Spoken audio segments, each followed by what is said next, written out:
ওর আসল নাম কি? প্লিজ কি নাম কি? তুমি টেনশন করার কিছু নাই। ওর আসল নাম কি বলো? হ্যাঁ, প্রণয়। তোমার নাম কি?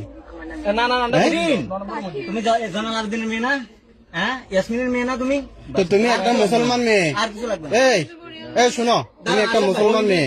এই যে আশরাফ ভাই পাইছি। মুসলিম হওয়ার জন্য কাজ করতেছে, এমন করিও না তো মুসলিম হওয়ার জন্য কাজ করতেছে, প্লিজ। তো তুমি একটা হিন্দু ছেলের সাথে তো রাত দিন যাপন করতেছো।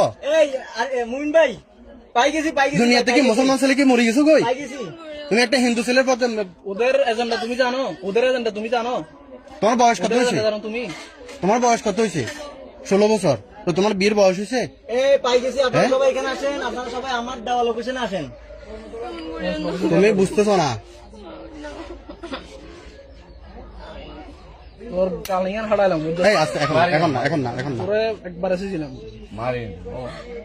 তোরা ইসকনের এজেন্ডা বাস্তবায়ন করো রে। হ্যাঁ, ইসকনের তোমার এই মারিয়ে লাগবে জানোস নে। আর যদি কই এ আর এলাকায় আর বাড়ি মিলে সরাই এদের কাজ কি জানেন না? এদের কাজ হচ্ছে মুসলিম মেয়েদেরকে টার্গেট করে। তোমার মতো অসহজ মাইনেরে তুমি উদ্ধার করছি ভাইয়া। তোমার বাচ্চা দুইটা হওয়ার পরে যখন তোমার ফালাই যাবে, তুমি কার কাছে যাবে তখন? মা বাপের ফালাই চলে এসছো। এই ছেলের ওর ইনকাম কি? তোমার কি দিয়ে খাওয়াইছে?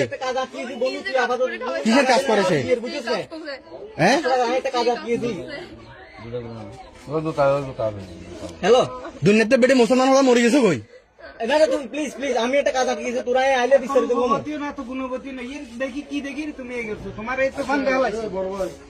আচ্ছা, চেহারা ছবির কিছু আছে? চেহারা আছে দেখতে? কাউর ঠেঙের মতো চেহারা বেটা।